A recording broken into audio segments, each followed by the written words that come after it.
नमस्कार प्यारे साथियों, स्वागत है आपका कैरियर अकाडमी चैनल में।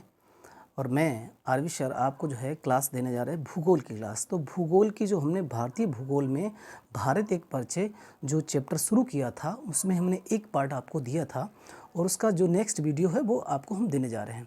तो आइए हम लोग भारत एक परिचय में इसका जो दूसरा खंड है उसको समझते हैं। तो यहाँ पे हम लोग जो है काफ़ी चीज़ें समझ भी चुके थे भारतीय भूगोल के अंतर्गत।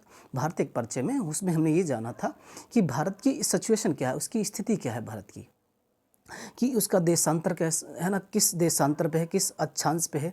तो इन चीज़ों को समझा था कि सबसे पूर्वी बिंदु कौन सा है, सबसे पश्चिमी बिंदु कौन सा है, सबसे उत्तरी बिंदु कौन सा है, सबसे दक्षिणी बिंदु कौन सा है, भारत की उत्तर से दक्षिण लंबाई कितनी है, ठीक है ना, पूर्व से पश्चिम लंबाई कितनी है। साथ ही साथ हमने ये भी देखा था कि यहाँ पे जो सूर्य की किरणें पड़ती हैं वो कितने घंटे अंतराल से है ना पूर्व से पश्चिम की तरफ पड़ती हैं। साथ ही साथ इसके हमने यहाँ पे ये भी देखा था कि जो IST है मेरी इंडियन स्टैंडर्ड टाइम, वो भारतीय मानक समय जो ना वो GMT लाइन से कितने घंटे आगे है। तो इस चीज़ को समझा, भारत के कितने राज्य से गुजरते हैं, इन सब बातों को समझते हुए हम लोग आगे बढ़ते हैं। और यहाँ पे हम लोग समझने जा रहे हैं कि जो हमारी कर्क रेखा है, कौन सी रेखा है, कर्क रेखा।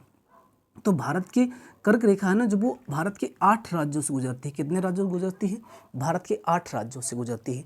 तो इसको जो है हम यहाँ पे अगर ग्लोब पे देखेंगे तो ग्लोब पे 23.5 डिग्री नॉर्थ है। कितने डिग्री, 23.5 डिग्री नॉर्थ। कहने का मतलब है कि हमारा जो विषुवत रेखा है, तो विषुवत रेखा मेरी भारत से काफ़ी दूर है, ठीक है ना। भारत से कितनी दूर है, 876 किलोमीटर दूर है। जो हमारी विषुवत रेखा है, इक्वेटर लाइन है, वो भारतीय भूखंड जो मुख्य भूमि है वहाँ से कन्याकुमारी से कितने दूर है, 876 किलोमीटर दूर है।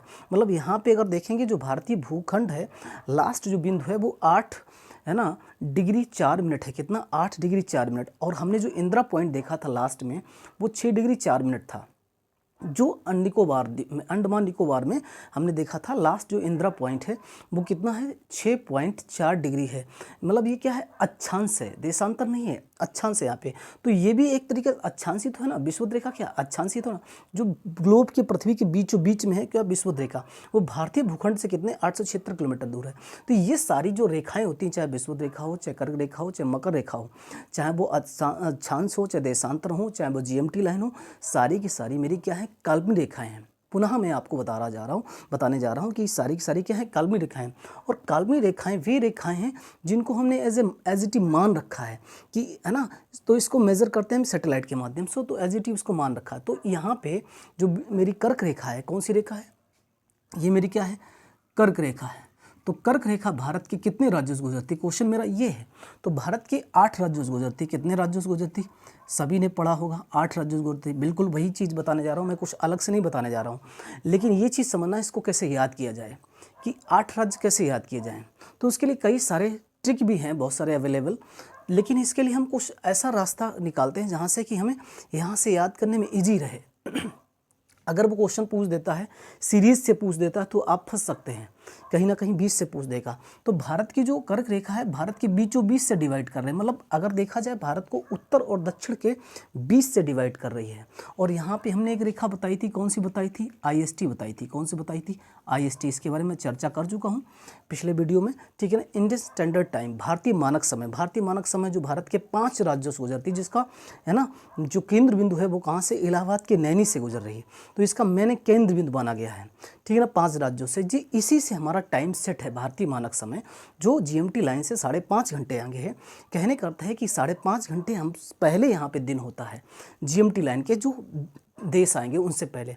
तो हम कर्क रेखा समझते हैं, क्या समझते हैं, कर्क रेखा भारत के कितने राज्यों गुजरती, 8 राज्यों से।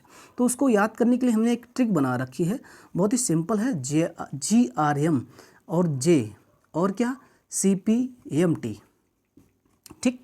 तो आई थिंक आपको समझ में आ रहा होगा। 3 3 6 3 3 6 1 7 1 8, तो टोटल कितने हो गए, 8 राज्य हो गए।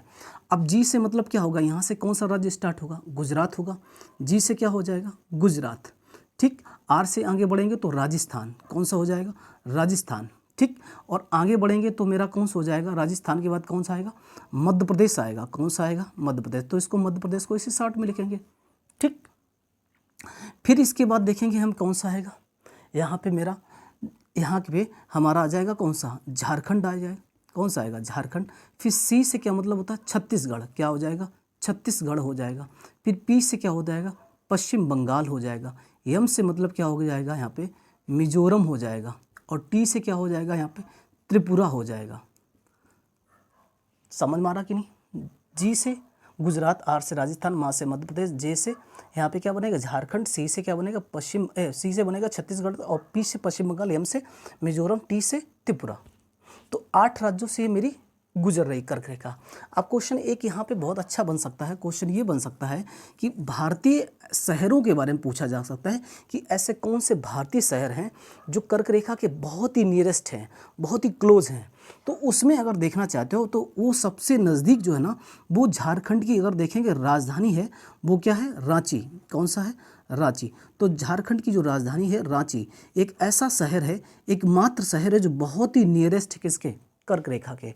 तो इसका एक हम डाटा आपको दे रहे हैं, 23.35 अक्षांश। कितना मतलब 23.5, कितना होना चाहिए, 23.5। तो 23 पॉइंट, यहाँ पे अगर 23.5 को अगर देखेंगे तो 23.50, यही तो होगा इसका, 23.50। तो 23.35, तो 23.35 लगभग अगर देखा जाए तो बहुत ही नियरेस्ट है मेरा रांची। अगर इस ये ऑप्शन मैंने दिया हो तो पहले नंबर पर सबसे नियरेस्ट कौन सा है, दूसरे नंबर पर देखेंगे तो आपका आ जाएगा भोपाल। कौन सा आ जाएगा, भोपाल। तो भोपाल अगर देखेंगे, ठीक है ना, तो भोपाल जो होगा वो 23 पॉइंट मतलब 23.5 डिग्री है ना, यहाँ पे ध्यान रखना, 23.25 डिग्री अक्षांश पे है, 23.25 डिग्री अक्षांश पे है। ठीक, तो ये मेरा भोपाल। अगर तीसरा पूछा जाए गांधीनगर, तो गांधीनगर इसके बाद कौन सा नज़दीक, सबसे नज़दीक कौन सा है, रांची। दूसरे नंबर कौन सा है, भोपाल। वही भोपाल है जो राजा भोज ने बसाया था। ठीक है ना, भोपाल की बात कर रहा हूँ मैं, गांधीनगर की बात कर रहा हूँ। तो गांधीनगर कहाँ है, गुजरात में है। ठीक, गांधीनगर मेरा कहाँ है, गुजरात में है। तो गांधीनगर मेरा अगर देखेंगे तो ये मेरे है 23.13 अक्षांश के आसपास है, 23.13 अक्षांश के आसपास है, आपको याद रखना है। और चौथा अगर देखेंगे तो मेरा आ जाएगा कौन सा, जबलपुर। कौन सा हो जाएगा, जबलपुर। ठीक है ना, तो 23 पॉइंट, ये कितना पे है, 11 पे है। कितना है, 23.11 पे। सबसे नज़दीक कौन सा है, रांची। दूसरे नंबर कौन सा है, भोपाल। तीसरे नंबर पे नज़दीक कौन सा है, गांधीनगर। चौथे नंबर कौन सा, जबलपुर। और पाँचवें नंबर को अगर देखेंगे तो वो आ जाएगा उज्जैन। कौन सा आ जाएगा, उज्जैन। वही उज्जैन है जो क्षिप्रा नदी के किनारे बसा हुआ है। तो ये मेरा हो जाएगा, ये कितना हो जाएगा, 23 पॉइंट, है ना, 23.9 डिग्री अक्षांश पे। सबसे नज़दीक कौन सा है, रांची। तो उसका लिए हमने एक डाटा दिया है, 23.35 अक्षांश पे मेरा रांची है, सबसे नियरेस्ट है। ठीक है ना, क्योंकि हम किसके नियरेस्ट जा रहे हैं, 23.50 के नियरेस्ट जा रहे हैं। 23.50 के नियरेस्ट जाएंगे तो हमें कौन सा दिखाई देगा, सबसे नज़दीक है रांची। दूसरे नंबर कौन सा है मेरा, भोपाल। तीसरे नंबर पर गांधीनगर। चौथे नंबर जबलपुर। और पाँचवें नंबर कौन सा है मेरा, उज्जैन है। इससे ज़्यादा क्वेश्चन नहीं पूछा जाएगा आपके एग्ज़ाम के दस से, जो भी वनडे एग्ज़ाम के लिए आप प्रिपरेशन कर रहे हैं तो उसमें इससे ज़्यादा डीप में क्वेश्चन नहीं जाएगा। तो आपको ये याद रखना है, कितना, ये आपको याद रखना है। चलिए आगे बढ़ते हैं। ये चीज़ आपको समझ में आ गई होगी कि सबसे नियरेस्ट कौन सा है, तो रांची आपको लगाना है। चलिए आगे बढ़ते हैं, अगला कंसेप्ट समझते हैं।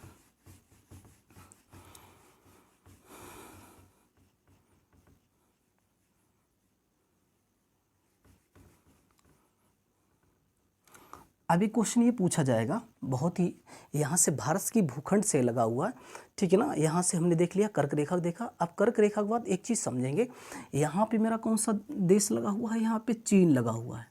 वैसे देखा जाए तो ये तिब्बत का इलाका है। कौन सा इलाका है, ये तिब्बत का इलाका है, क्योंकि इस पर चीन ने कब्जा किया था। जैसे चाइना को आज़ादी मिलेगी 1949 में, वैसे ही ये तिब्बत पे अटैक करके, आक्रमण करके इसको जीत लेगा उसी समय। तो ये पूरा चीन के अधिकार क्षेत्र में आ जाएगा। ठीक, तो ये चीन वाला इलाका है, ये पूरा कौन सा है, चीन है।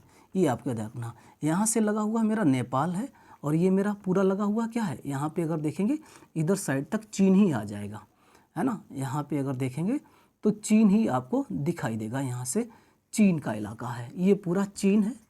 और ये मेरा नेपाल है, और यहाँ पे देखेंगे तो पाकिस्तान लगा हुआ है। कौन सा क्षेत्र लगा हुआ है, ये मेरा पाकिस्तान क्षेत्र लगा हुआ है। और ये जो इलाका है यहाँ से यहाँ तक, ये आपका दिख रहा है वो अफ़गानिस्तान है। कौन सा इलाका है, ये अफ़गानिस्तान है। ठीक है ना, ये मेरा क्या है, पाकिस्तान है, और ये मेरा चीन है, और यहाँ पे ये क्षेत्र अगर देखेंगे, ये वाला क्षेत्र अगर देखेंगे तो ये मेरा क्या है, बांग्लादेश है। ये मेरा कौन सा क्षेत्र है, बांग्लादेश है। ठीक, और इसके अलावा ये जो क्षेत्र लगा हुआ है ये हमारा म्यांमार लगा हुआ है। कौन सा लगा हुआ है, म्यांमार लगा हुआ है। ठीक, इतनी बात समझ में आई। पाकिस्तान, अफ़गानिस्तान, चीन, म्यांमार, बांग्लादेश, नेपाल, और यहाँ पे एक छोटा सा देश और लगा हुआ है। वो कौन सा है, यहाँ पे एक छोटा सा देश लगा हुआ है, भूटान। कौन सा देश लगा, भूटान। तो आप देखें ज़रा, 1 2 3 4 5 6 7। ठीक, तो भारत के पड़ोसी देश कितने हैं, मतलब यहाँ पे क्वेश्चन बहुत अच्छा बन सकता है। वो क्वेश्चन क्या बन सकता है, आप समझो कि भारत के ऐसे कौन से पड़ोसी देश हैं जो भारत से सीमा साझा करते हैं। तो उसमें 7 देश हैं। कितने देश हैं, 7 देश। सबसे पहले अगर देखेंगे तो क्या है, पाकिस्तान है। ठीक, दूसरे नंबर पर अगर देखेंगे तो हमारा कौन सा है, अफ़गानिस्तान लगा हुआ है। ठीक है ना, तीसरे नंबर पर अगर देखेंगे चीन लगा हुआ है। कौन सा है देश है, चीन लगा हुआ है। चौथे नंबर पर अगर देखेंगे तो चीन के बाद यहाँ पे हम देखेंगे नेपाल है। कौन सा है, नेपाल, भूटान छोटा सा देश है भूटान। यहाँ पे राजतंत्र व्यवस्था है। छठा अगर देखेंगे तो यहाँ पे कौन सा आ जाएगा, म्यांमार आ जाएगा। कौन सा आ जाएगा, म्यांमार। और 7वां मेरा आ जाएगा बांग्लादेश। देखिए, बांग्लादेश भारत का हिस्सा था, लेकिन ये 1971 में क्या हो गया, ये भारत का हिस्सा था 1947 में। एक्चुअली जो बांग्लादेश की कहानी है उस पर हम अलग से वीडियो बना देंगे, क्लास बना देंगे। आप बिल्कुल परेशान होने की जरूरत नहीं। बांग्लादेश की अलग एक इतिहास है, उसकी अलग कहानी है, उस पर नहीं जाना चाहेंगे। अभी हमें समझना है कि पाकिस्तान, अफगानिस्तान, चीन, नेपाल, भूटान, म्यांमार, बांग्लादेश, तो ये 7 हमारे पड़ोसी मुल्क देश हैं जो किससे लगे हुए हैं, हमारे भूखंड से लगे हुए हैं। ठीक, बट एक चीज़ आपको और ध्यान रखना, 2 ऐसे देश हैं, 2 देश, हमें 2 देश अलग अलग समझना है। क्या समझना है, वो समझना है। एक तो हमें समझना है कि भारत की समुद्री सीमा से लगने वाले ऐसे कौन से देश हैं, तो 2 देश हैं। वो कौन कौन से हैं, एक तो आपका श्रीलंका है, एक कौन सा है, श्रीलंका है, और दूसरा हमारा कौन सा है, मालदीव है। ये बात आपको समझ में आ गई होगी। मतलब समुद्री सीमा साझा करने वाले 2 देश हैं, एक श्रीलंका, एक मालदीव। अगर आप देखेंगे श्रीलंका ना पाक जलमर्दू से अलग होता है भारत से। ध्यान रखना, पाक जलमर्दू से किससे, पाक जलमर्दू से भारत से अलग होता है। कौन सा, श्रीलंका। ये श्रीलंका, ठीक है ना, नारियल के आकार का देश है। यहाँ पे जो श्रीलंका है एक नारियल के आकार का देश है, इसे कहा जाता है। तो बेटा यहाँ पे पाक जलमर्दू से किससे, पाक जलमर्दू से क्या होता है, अलग होता है भारत से। लेकिन ये समुद्री सीमा साझा करने वाले 2 देश हैं। बाकी वाद स्थलीय सीमा साझा करने वाले कितने देश हैं, 7 देश हैं, आपको याद रखना है। अब 2 देश हमें और समझना है। क्या समझना है, 2 देश हमें कुछ और समझना है। कहानी बफर स्टेट सुना होगा। जब कोई छोटे छोटे देश कोई बड़े देशों के बीच में आ जाएं तो उन्हें बफर स्टेट कहा जाता है। क्या कहा जाता है, बफर स्टेट कहा जाता है। चलिए, बफर स्टेट कौन से हैं, यहाँ पे देखो नेपाल लगा, भूटान लगा। कौन से 2 देश लगे, बफर स्टेट ने बोला जाएगा। जब बड़े देशों के बीच में छोटे छोटे देश आ जाएंगे तो उन्हें बफर स्टेट में कहा जाता है। ये क्वेश्चन आ सकता है कि नेपाल, भूटान कैसे हैं, बफर स्टेट। तो भारत किसके, भारत और किसके, चीन के बीच में आ जाएंगे। किसके बीच में आ जाएंगे, भारत और चीन के बीच में आ जाएंगे। कौन, 2 देश आपको याद रखना है। कौन कौन से, एक तो आपका नेपाल हो जाएगा, एक कौन सा हो जाएगा, नेपाल। ठीक है ना, एक कौन सा हो जाएगा मेरा, नेपाल हो जाएगा, और दूसरा मेरा हो जाएगा भूटान। तो ये नहीं बोला जाएगा क्या, बफर स्टेट बोलते हैं इन्हें, क्या बोलते हैं, बफर स्टेट। ठीक, क्लियर। तो यहाँ पे भारत और चीन के बीच में 2 ऐसे छोटे छोटे देश हैं जो जिन्हें कहा जाता है बफर स्टेट। और एक चीज़ हमने क्या बताई, जो समुद्री सीमा साझा करने वाले 2 देश हैं वो श्रीलंका और मालदीव हैं। और श्रीलंका हमारा पाक जलमर्दू से अलग हो रहा है। एक चीज़ अब इधर मुझे समझना है, क्या पाकिस्तान समझना है, और अफगानिस्तान समझना, चीन समझना, नेपाल समझना, भूटान, म्यांमार, बांग्लादेश। 7 ऐसे देश हैं जो भारत के क्या है ना, भूखंड से जुड़े हुए हैं, है ना। समुद्री सीमा अलग चीज़ है, क्योंकि हमारा जो है श्रीलंका लगा हुआ है, और मालदीव इधर मेरा साइड में पड़ेगा। कहाँ पड़ेगा, मालदीव इधर साइड कहीं पड़ेगा। ठीक है ना, तो समुद्री सीमा साझा करता है। एक्चुअली यहाँ पे मालदीव अगर देखेंगे तो आप सोच रहे होगा कि श्रीलंका बहुत नियरेस्ट में, और सर मालदीव तो बहुत दूर है। तो एक चीज़ आप ध्यान रखना, एक कानून बना हुआ, एक नियम बना हुआ है, एक संगठन बना हुआ है, अनक्लोज। 1885 में एक अनक्लोज, मतलब अनक्लोज का मतलब होता है यूनाइटेड नेशंस, है ना, कंजर्वेशन ऑफ लॉ ऑफ सी। तो इसके लिए कानून बना हुआ है, एक वैधानिक तरीके से कानून बना है कि कोई भी देश 200 नॉटिकल तक वहाँ के प्राकृतिक संसाधनों का यूटिलाइज कर सकता है, यूज़ कर सकता है। जो समुद्री सीमा रहेगी वो 200 नॉटिकल तक रहेगी। इसके पार अगर जाएंगे तो समुद्री सीमा नहीं मानी जाएगी, ठीक है ना, क्योंकि हर देश की समुद्री सीमा 200 नॉटिकल होती है। इसके लिए क्या हमने बताया, अनक्लोजिंग नियम बना हुआ है। तो यहाँ पे 200 नॉटिकल के अंदर ही आ जाएगा, तो समुद्री सीमा के अंदर ही साझा कर रहे हैं इसकी सीमा। तो इस चीज़ को आप याद रखेंगे, ठीक। दूसरी बात, यहाँ पे 7 देश हैं तो उनको देखते हैं, जो भी हमारी भूखंड से सीमा साझा कर रहे हैं। तो भूखंड से पाकिस्तान अगर देखेंगे तो पाकिस्तान हमारे भारत के साथ सीमा रेखा बनाता है, बिल्कुल। तो आप जानते हैं इसका नाम क्या है, रेड क्लिफ है। क्या है, रेड क्लिफ। तो रेड क्लिफ यहाँ पे हमारी जो क्या है, सीमा बना रहा है, किससे, भारत और पाकिस्तान के बीच में जो सीमा है उसे क्या कहा जाता है, रेड क्लिफ कहा जाता है। भारत और पाकिस्तान के बीच की जो सीमा है उसे क्या कहा जाता है, रेड क्लिफ कहा जाता है, ठीक। अच्छा, इसकी पाकिस्तान के साथ भारत की सीमा कितनी लगती है, तो इसके लिए आप याद कर सकते हैं 3300 किलोमीटर है, 3310 किलोमीटर। कितनी है, 3310 किलोमीटर, मतलब 3300 किलोमीटर याद रखना है। अब आ जाते हैं अफगानिस्तान के साथ। तो भारत और अफगानिस्तान के बीच में एक बहुत छोटी सीमा रेखा लगती है। यहाँ पे देखेंगे आप, इधर देखेंगे तो यहाँ पे बहुत छोटी सीमा रेखा भारत और किसके साथ, अफगानिस्तान के साथ लग रही, ठीक। लेकिन एक चीज़ ध्यान रखना, ये जो पहले जो सीमा रेखा थी वो भारत और पाकिस्तान के बीच में, सॉरी, पाकिस्तान और भारत के बीच में हुआ करती थी। कौन सी रेखा होती थी, डूरंड रेखा, ठीक। क्योंकि सॉरी, भारत और अफगानिस्तान के बीच में हमारी जो डूरंड रेखा हुआ करती थी, क्योंकि आज़ादी से पहले पाकिस्तान भारत का हिस्सा था, तो डूरंड रेखा नाम से था। लेकिन वही डूरंड रेखा अब बहुत छोटी हो गई भारत और पाकिस्तान साथ, अभी भी उसका नाम क्या है, डूरंड ही है। तो आपको याद रखना है डूरंड रेखा, कौन सी रेखा है, डूरंड रेखा है। तो डूरंड रेखा भारत और, है ना, अफगानिस्तान के साथ होती है, लेकिन ये पहले, है ना, अब इस पे देखेंगे तो भारत और पाकिस्तान और अफगानिस्तान के बीच में हो गई डूरंड रेखा, लेकिन भारत के बीच में भी आ रही है, अफगानिस्तान के बीच में। तो इसकी जो भारत के और अफगानिस्तान की जो लंबाई है वो 101 किलोमीटर, कुछ किताबें लिख रही हैं 106 किलोमीटर लिख रही हैं।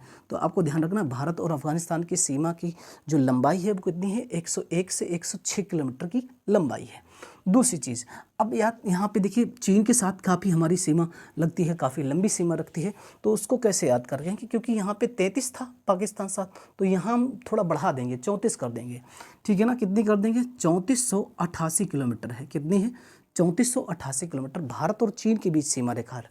अभी आपको याद रखना है, तो अभी तो हमें यहाँ दिख रही है कि भारत और चीन के बीच में काफ़ी लंबी सीमा रेखा, लेकिन एक चीज़ ध्यान रखना है, यहाँ पे भारत और बांग्लादेश के बीच में सबसे लंबी सीमा रेखा लगती है, 4096 किलोमीटर। कितनी लगती है, 4096 किलोमीटर। इसके दूसरे नंबर पे अगर देखेंगे चीन के साथ लगती है। सबसे लंबी सीमा रेखा भारत और, है ना, बांग्लादेश का है सबसे, तो ध्यान रखना ये सबसे टॉप पे है, मतलब भारत और बांग्लादेश के बीच में सबसे लंबी सीमा रेखा मिली, और दूसरे नंबर चीन से लग रही है। तीसरे नंबर देखेंगे तो किसके साथ है, पाकिस्तान साथ है, ठीक है ना। इस चीज़ को याद रखेंगे। अब यहाँ भारत और नेपाल के बीच में सीमा रेखा कितनी है, तो याद रखना 1743 किलोमीटर है। कितनी है, 1743 किलोमीटर। भारत और नेपाल के बीच में सीमा रेखा कितनी है, भारत और नेपाल के बीच में सीमा रेखा कितनी है, यहाँ बिहार उत्तर प्रदेश देखेंगे आपको सीमा बना रहे हैं, है ना, नेपाल के साथ। तो ये लंबाई मेरी कितनी है, 1743 किलोमीटर है। क्लियर, कितनी है, 1743 किलोमीटर। तो भारत और नेपाल के बीच में कितनी रेखा है, सीमा रेखा है, 1743 किलोमीटर है, ठीक। अब ये सारी वैल्यू नहीं याद की जा सकती हैं, आप इनको थोड़ा सा बार बार देखेंगे तो याद हो जाएंगी। अब भारत और भूटान के बीच में सीमा रेखा कितनी है, तो यहाँ पे ध्यान रखना 699 किलोमीटर है।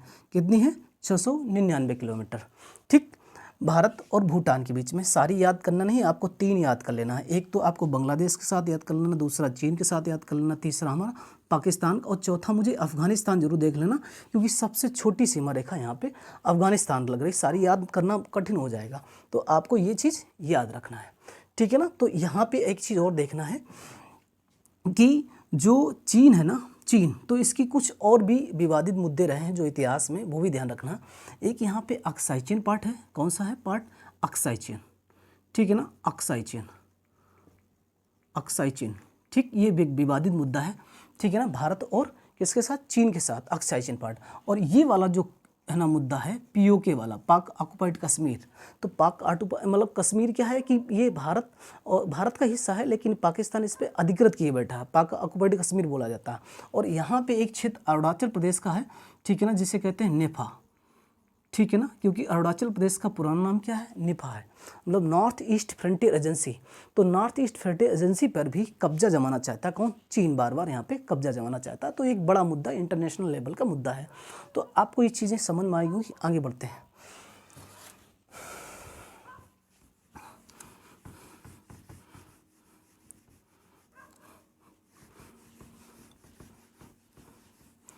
अब एक चीज़ मुझे और समझना है, वो खास ये समझना है, इम्पॉर्टेंट है आपके एग्ज़ाम के दृष्टि से, जो भी वनडे एग्ज़ाम के लिए आप तैयारी कर रहे हो उसके एग्ज़ाम के लिए एक बहुत ही सफिशिएंट डाटा आपको दे रहे हैं। इसको अगर आप बार बार रिकॉल करेंगे तो आपको दोबारा अगर एग्ज़ाम के लिए अगर देखेंगे बार बार तो आपको याद हो जाएगा। चलिए आगे बढ़ते हैं। अब इसमें एक चीज़ समझते हैं यहाँ पे कि भारत की जो यहाँ पे हमने देखा 7 राज्य, यहाँ पे देखे 7 देश देख लिए कौन कौन से लगे हुए हैं।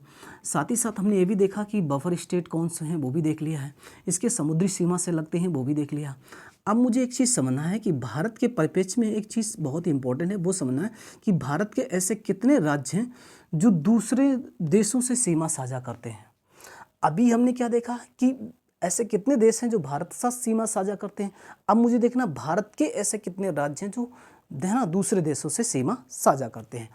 तो देखिए पहले जम्मू कश्मीर जो था ना मुद्दा, 370 और 35A धारा हटाने के बाद भारत में पूर्णतः विलय कर दिया गया। फिर इसको क्या बना दिया कि केंद्र शासित प्रदेश में कन्वर्ट कर दिया गया। अगर आप बात करें तो यहाँ पे 31 अक्टूबर 2019 को जो है जम्मू कश्मीर जो था वो है ना अस्तित्व में आया, किसमें, केंद्र शासित प्रदेश में। और 2 नवंबर 2019 को ये पूर्णतया है ना पारित भी हो गया, क्लियर भी हो गया, यहाँ पे नक्शा भी पारित हो गया पूरी तरीके से। मेरा कहने का मतलब है 2 नवंबर 2019 को इसका मानचित्र जारी कर दिया गया और 31 अक्टूबर 2019 को ये अस्तित्व में आया जम्मू कश्मीर जो ना किसमें, लद्दाख और जम्मू कश्मीर में। तो इससे पहले क्या होता था कि 17 राज्य लगते थे, लेकिन अब वर्तमान काल में देखें तो 15 राज्य नॉर्मल, 15 राज्य और प्लस 2 केंद्र शासित प्रदेश।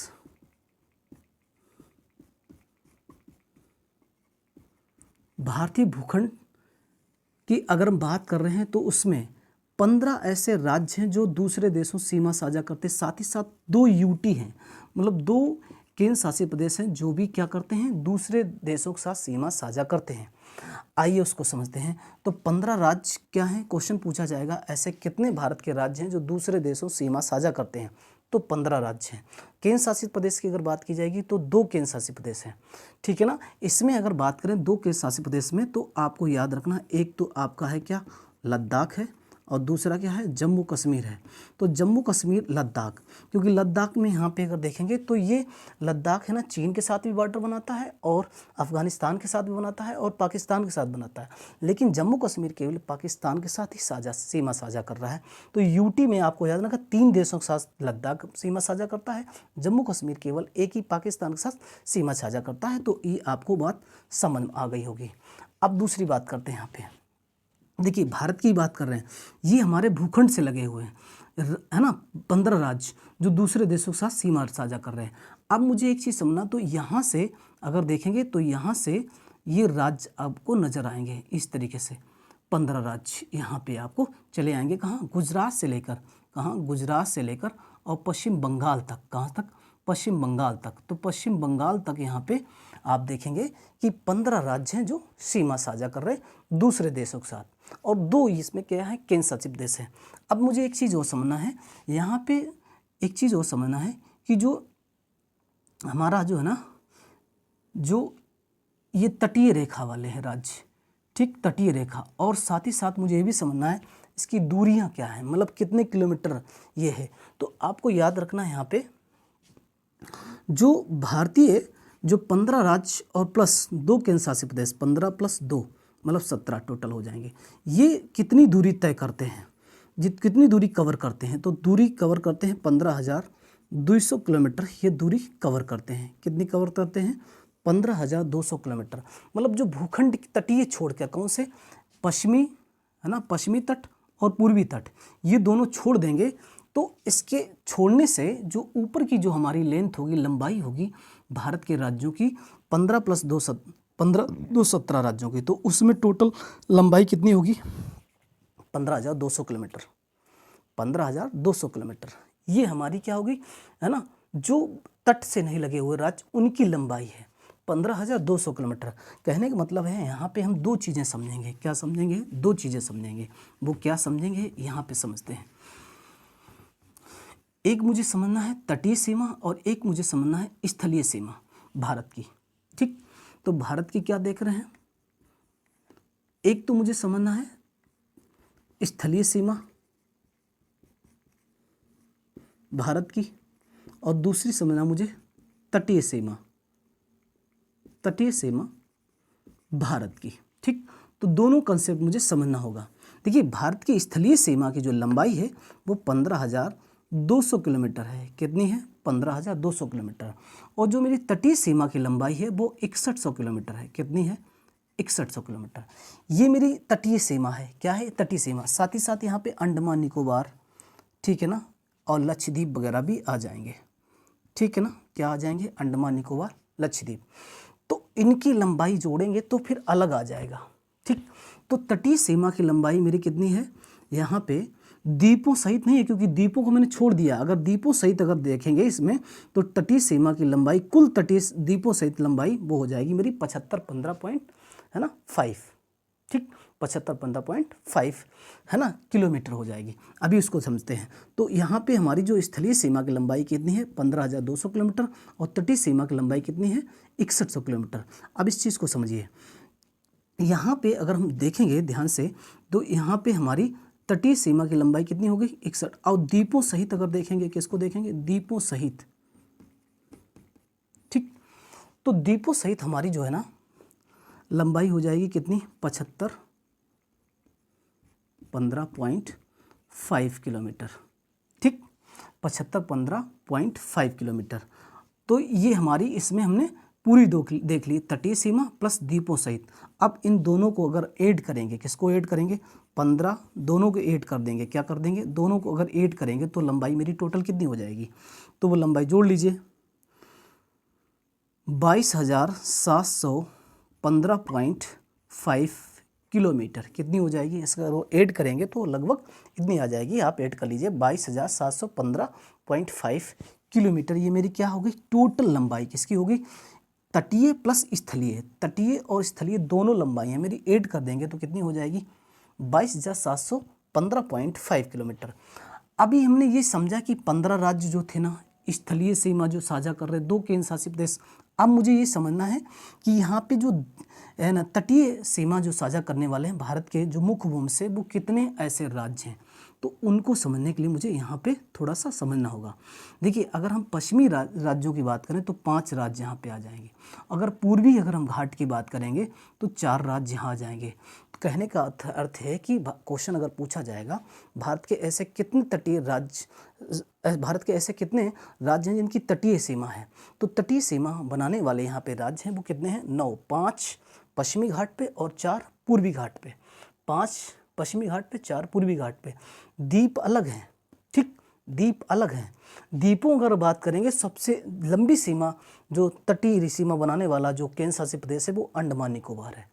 ठीक है ना, ये क्वेश्चन अगर पूछा जाएगा तो आपको याद रखना है, सबसे लंबी है ना समुद्री तटीय सीमा रेखा बनाने वाला केंद्र शासित प्रदेश कौन सा है? तो अंडमान निकोबार है। ये आपको याद रखना है। ठीक, तो यहाँ पे 5 राज्य कौन कौन देखते हैं। सबसे पहले देखते हैं क्या यहाँ पे क्या है? गुजरात है। फिर कौन सा आ जाएगा? गुजरात के बाद महाराष्ट्र आ जाएगा। फिर महाराष्ट्र के बाद क्या आ जाएगा? गोवा आ जाएगा। फिर गोवा के बाद मेरा क्या आ जाएगा? यहाँ पे कर्नाटक आ जाएगा। कौन सा आ जाएगा? कर्नाटक आ जाएगा। कर्नाटक के बाद कौन सा आएगा? केरल आएगा। तो आपको इस चीज़ समझ में आ गई, गुजरात, महाराष्ट्र, गोवा, कर्नाटक, केरल। तो 1 2 3 4 5, तो कितने हो गए? 5 राज्य हो गए यहाँ पे। अब 4 इधर देख लो, यहाँ पे कौन सा हो जाएगा? तमिलनाडु 1, फिर आंध्र प्रदेश 2, फिर उड़ीसा 3, पश्चिम बंगाल 4। तो यहाँ पे मैंने देखा तमिलनाडु, आंध्र प्रदेश, उड़ीसा, पश्चिम बंगाल, तो कितने हो गए? 4। अब क्वेश्चन ये बनेगा कि भारत की सबसे लंबी तटीय रेखा बनाने वाला भारत का राज्य कौन सा है। तो आपको याद रखने के लिए यहाँ पे लिखे दे रहे हैं, आपको लिख लेना। ठीक है ना, वो लिख लेना आपको। क्या क्या होंगे वो देख लेते हैं। सबसे लंबी तटीय रेखा बनाने वाला तो गुजरात है। देखिए, वर्ल्ड में अगर देखेंगे सबसे लंबी तटीय रेखा बनाने वाला वो देश कौन सा है? वो है ना, आपका हो जाए कनाडा। लेकिन यहाँ भारत की अगर बात करें तो सबसे लंबी तटीय रेखा बनाने वाला कौन सा है? गुजरात। फिर इसके बाद कौन सा आ जाएगा? गुजरात के बाद कौन सा आएगा? आंध्र प्रदेश आ जाएगा। कौन सा आ जाएगा? आंध्र प्रदेश। आंध्र प्रदेश के बाद कौन सा आएगा? तमिलनाडु आएगा। कौन सा आएगा? तमिलनाडु। और तमिलनाडु के बाद अगर देखेंगे तो महाराष्ट्र आ जाएगा। कौन सा आ जाएगा? महाराष्ट्र। और महाराष्ट्र के बाद देखेंगे तो केरल आ जाएगा। मतलब 1 2 3 4 5 हमने ये देखा कि 5 ऐसे भारत के राज्य हैं जिनकी तटीय रेखा, तटीय सीमा रेखा सबसे लंबी है, तटीय रेखा। तो गुजरात की सबसे बड़ी, उससे कम आंध्र प्रदेश, उससे कम तमिलनाडु, उससे कम महाराष्ट्र, उससे कम केरल। अब क्वेश्चन ये पूछा जाएगा सबसे छोटी तटीय रेखा बनाने वाला भारत का राज्य कौन सा है? तो गोवा है।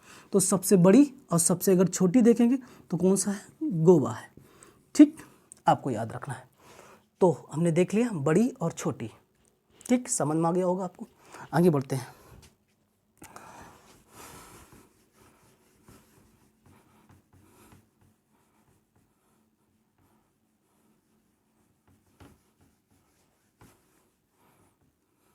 अब क्वेश्चन ये पूछा जा सकता है, बहुत इंपॉर्टेंट क्वेश्चन बन जाएगा, यहीं पे समझेंगे कि भारत का ऐसा कौन सा राज्य है, ठीक है ना, जो सबसे अधिक, भारत का ऐसा कौन सा, क्वेश्चन ऐसा बन जाएगा, भारत का ऐसा कौन से राज्य हैं जो सबसे अधिक लंबाई में किसी देश को कवर कर रहे हैं? तो यहाँ पे आपको याद रखना है बांग्लादेश है।